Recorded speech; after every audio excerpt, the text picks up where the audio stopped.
And we're back, everyone. Welcome to the FX Open Invitational Series. Group 3 is going to be the second set here between NSHSan and FXOTear. Let's jump into game number 2. I am Unstable, joined here by Lirian on Entombed Valley. Yep, here we are on to Entombed Valley, where we're gonna tune into game 2 in this second match out of Group C. Unstable just said Group 3 there, which is, you know, it sounds like C.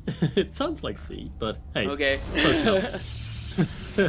Anyway, we've got NSHSan spawning in the top left spawn position as the red Protoss player, and in the bottom right we've got the blue Protoss player from FXO. He's there, and is this map actually forced cross, or are we just in a bit of a lucky situation here with far away spawn positions? Just a lucky situation at this point, as far as I'm aware, with this version of the map. But either way, it looks like we're going to see a very long PvP if that's the case. Yeah, I hope so. Long PvPs are good PvPs, in my opinion. The longer the better. The more Colossi and the more motherships that I see out on the field, the happier of a panda I will be. Yeah, that does make sense. The map really thrives on 3-base play anyway, like regardless of what matchup you're in. And that's one reason I really like this map. It's very open center, you've got a lot of engagements in there. However, for PvP, it's been a while since I've seen like a really strong high-level PvP on this map. You don't really see that many PvPs in GSL or GSTL these days. So let's see how we go. Yeah, you're right. I'm trying to think back to the last super long PvP that I've seen on this map, but it's been a while as well. We've got double gas right now for San before Cybercore, which is something that we have seen other Protoss players do as well. The thing is with these two gas guys, he's probably going to put 2 workers in each gas to have like the maximum efficiency out of those. Yep. Are we going to see that? 3 workers and 2 workers. So wow, he's going to go for 5 workers mining gas already. That's a lot of gas that he's going to be getting, man. What is he going to do with this much gas early on? I have no idea. This is going to be an interesting way to see how this plays out. We do have San going for a second gateway, of course. Pretty much the same timing here. But notice the gas counts. Tear isn't actually that far behind. Yeah.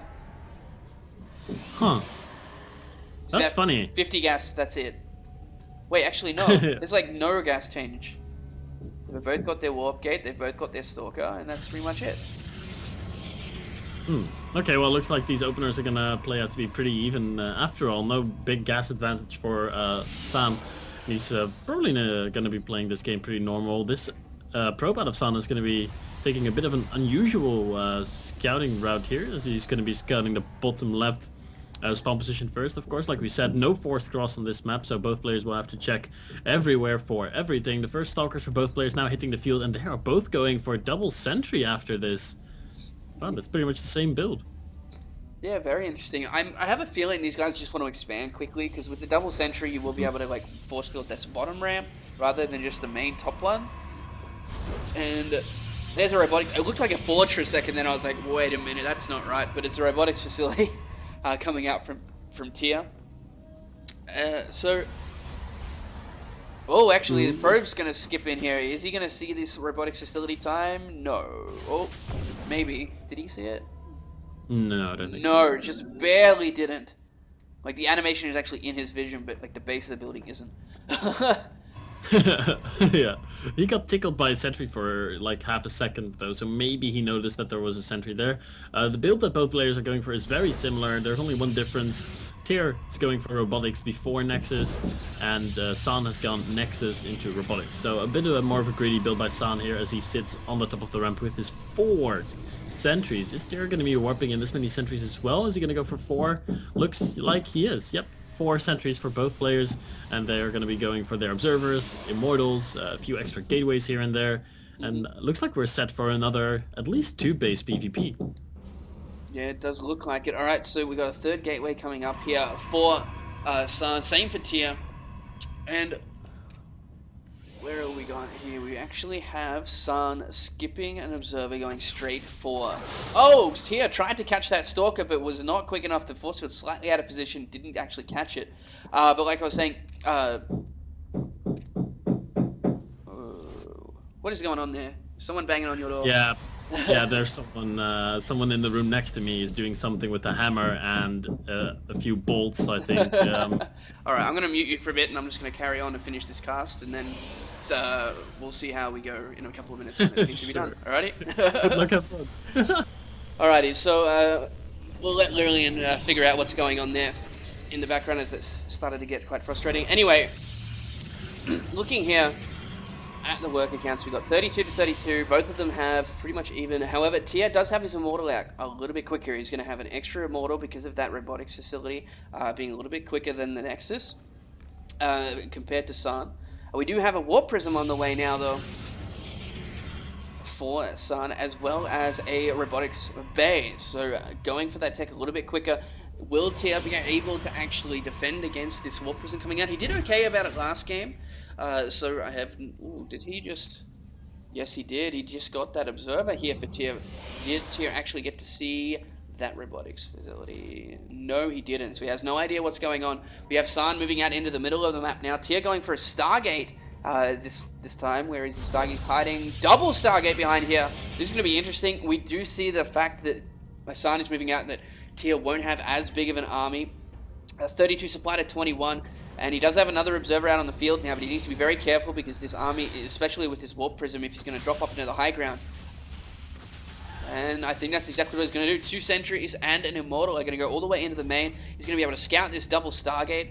We do have a proxy pylon. No, but we actually do see a stalk. 2 stalkers getting caught here by San. Great move by him. He's actually going to extend that army's lead. He's 32 to 27 right now. The observers coming in to see what's in the main base is going to get picked off by the sentry, though, unfortunately. Oh, maybe not. Wow, that was very close. At the same time, here comes the warp prism. Is San going to come into the natural at the same time? That looks like is exactly what he's going to do, just to try and distract him. There is one stalker here, though. That's it, as the zealots do come up in that middle ramp. Do get slaughtered, though.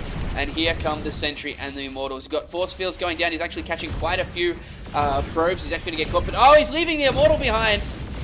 That's so sad to see that happen, especially since he's actually scattered this double Phoenix build.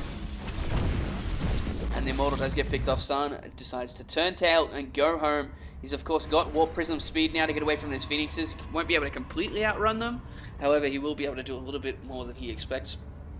Run a little bit further, that is, sorry. We do see Twilight Council and 2 gateways on the way. And a forge as well here for San. So he's going to get that upgrade advantage. Tia moving out across the map. He does have these Phoenixes, so we will be able to lift up the immortals of San if he wants to. He's actually going to pick up a couple of sentries here. Full energy sentry, something you do not want to lose. Oh, he's actually going to lose another one here as well. Nice move by Tia. However, there's this Colossus here now. He's moving up the ramp. There's actually more units than I think Tia expects. Half of his army isn't even there. And now he's being crushed here by this army of San. He needs to be careful with that Colossus. He's keeping it alive, pulling the probes as well to try and deal with that. And San will defend quite nicely, looking at the units lost. Didn't lose that many probes. However, he is now about 800 resources lost up ahead of Tia. Now, he does have a cannon going down. Where is that cannon going down? In his natural, to defend against that. He does have his observer going through in the natural here. The Phoenixes, there is 5 of them now, did almost come and get this Colossi. We'll be able to get a couple of kills on these probes now, as you really need a significantly high stalker count to try and kill these Phoenixes. They take a significant amount of actual, significant amount of damage from stalkers. However, he doesn't have Blink just yet. So Blink's still on the way, +1 as well for San. And Tia going for the risky 3rd base right now. Not really sure how this is going to pan out because San looks like he's ready to, gearing up to actually push out across the map. Once his +1 finishes, once his Blink finishes, he will be able to deal with this army composition of Tia, because a lot of it is actually Phoenixes right now. He's got 8 Phoenixes on the field, 14 Stalkers here for San, so that's going to be very frustrating for him. Tia clearing out these rocks, of course, but I worry for Tia's army composition. Here we go. San's actually moving out now. He's moving slightly before these upgrades finish, probably just for them to finish right as he gets to the natural here.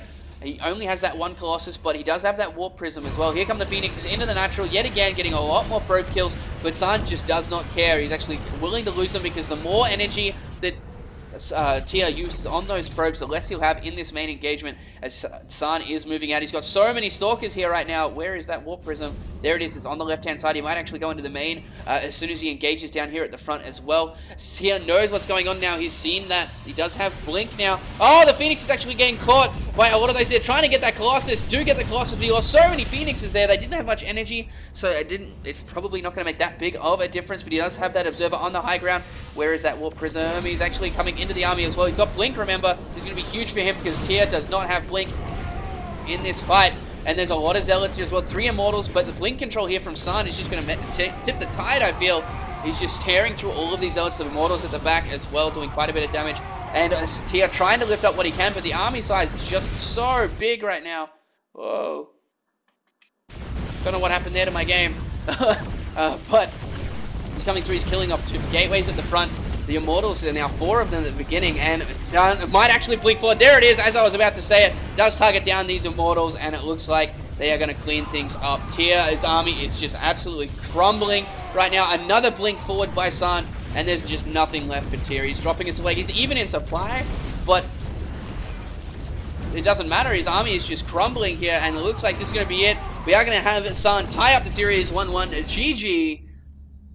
Congratulations to San for tying that series up. Let's go into game number 3, and I hope that Lillian's stuff has been fixed so we can get straight back into it in a second.